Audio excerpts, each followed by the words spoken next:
আপন স্বজন ফোন দিয়ে কই যে যাহার মতো, কেউ বুঝে না প্রবাস জীবন দুঃখে ভরা শত।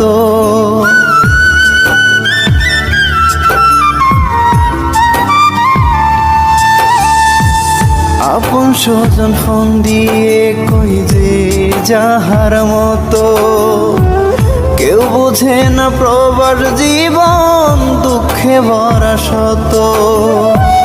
রাত্রি শেষে সকাল হলে, রাত্রি শেষে সকাল হলেই দুঃখ আমার সাথী। জানলে আগে হইতাম না রে আমি দূর প্রবাসী।